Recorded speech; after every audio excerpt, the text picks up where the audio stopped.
Hey everybody, how you doing? What a great weekend. We've got clear skies, cold temperatures, trails that are opening, and there's a lot of people that are going to be out snowmobiling this weekend. One of those guys snowmobiling this weekend is likely going to be my friend, Sergeant Paul Potter. He is the snowmobile coordinator for the Ontario Provincial Police. He's here in a new machine. Uh, Paul, you run the snowmobile program here for the OPP. Tell me what you've got and tell me what you're thinking is going to happen this weekend. Hey, Kerry, thanks for being here. Just, you know what, we're going to be out on the trails this weekend. There's lots of people out so far. We're about halfway through the season, right? So you're going to see our officers out on patrol. They're going to be on sleds like this, with the exception of the lights and the decals marking that as an OPP snowmobile. It pretty much looks like other snowmobiles that are out there in the province. We do have some safety equipment on here. That's one of the things, obviously, I want to talk to you about. Yeah. And that's a big thing that people can do themselves as well. So I know there weren't a lot of trails open a few weeks ago. There's more trails open now. Absolutely. Of the over 30,000 kilometer OFSC trails, there's over 18,000 kilometers that are now available. I'm up in Aurelia right now, and I saw a ton of pickups hauling trailers or hauling snowmobiles heading north even this morning. And I know there's going to be a lot more heading out over the next couple of days. The trails are open, but there's rules that go along with the trails.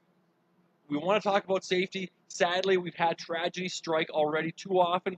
12 people have died this snowmobile season already that we have been called to investigate. And we don't want to see that happening.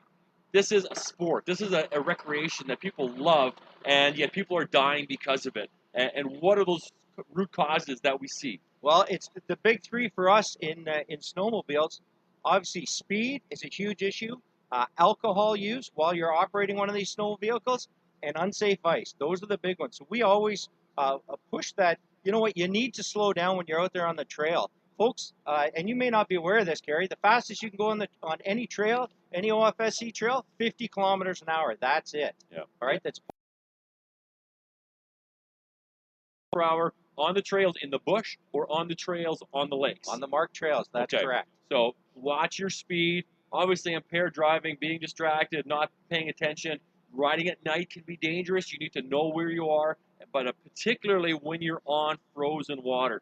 And because if it looks frozen, you can't tell the difference between 1 inch of ice and 12 inches of ice. And so how do you know if it's safe? Obviously, staying on the trails. Well, the biggest thing, staying on the trails, if you're going out on an OFSC trail, check their interactive trail guide.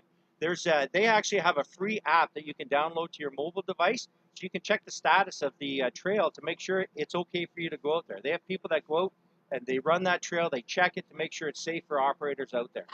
So tell me about some of the equipment that's in this machine that everybody should have on their machine if you're ever going to be on a frozen body of water. Because if you break through, your first thing is going to be panic, right? Absolutely. And Kerry, what we start with for our operators when they're on that machine, I'll grab them right here, and they're available to you folks. You can get them at any retail outlet. These are flotation assist suits, so either a jacket and pants or a one-piece outfit. They have built-in flotation cells, foam cells that will assist you should you break through the ice. This could make the difference between you surviving and not surviving, and that same rule applies in regards to hypothermia, the 1-10-1 rule. So you have about a minute to control your breathing. You've got about 10 minutes of active movement and approximately 1 hour to survive. If you're wearing something like, and I'll get them right here, something we all carry, these are ice picks, folks. And they're relatively cheap. Our operators have these. Should you break through the ice, you're in a flotation suit that'll keep you up at the top of the water level. You can get these picks out and grab a hold of them, and then pick your way out onto the ice shelf and to roll away to a safe location. It's relatively inexpensive. The suits are relatively inexpensive, and it could really make the difference between you living and not living. You know, I saw some videos today, and I know we have you and Dave Moffat, some other folks here in Aurelia. We're up in the helicopter watching out for open water to see what the ice conditions were across central Ontario, and there's a lot of open water still. Absolutely. Late start to the season. We had some really mild temperatures. I know we've had that cold snap recently, especially in central Ontario, but it doesn't necessarily mean it's safe to be out there. You've got to check the trail guide first. make sure it's safe to go out there, make sure the status is available, and then you can head out. Yeah. Have fun out there. It's going to be a great weekend. It's going to be a great season. The month of February is here, and a lot of things. Family Day weekend. There's all sorts of times where people are going to be out in their areas. Again, we don't want people, traveling out and about and going in areas where they shouldn't be. But if you are going to be snowmobiling on the trails in your local area, please think about your safety. Make sure people know where you are, when you're going to be back, and use that safety equipment. It could save your life. You don't know what you need until you need it, and if you don't have it, you're going to be in a whole world of hurt. Absolutely, Kerry. Just another big point, folks. Always wear an approved helmet. This is probably one of the main things that's going to save your life as well. Should you be in a collision out there, and make sure that this chin strap is fastened up. We've had many people involved in collisions. They get ejected from their snowmobile, and the first thing that goes flying off them is this helmet. If it's not on your head, it's not going to do you any good. Yeah, right on. Have yourself a great weekend, riding season, wherever you are. But again, just think about your safety and think about the consequences. We're not out there ticketing you for the sake of ticketing you. We want you to be safe so that you don't get into trouble and cause someone else to get into a jackpot as well.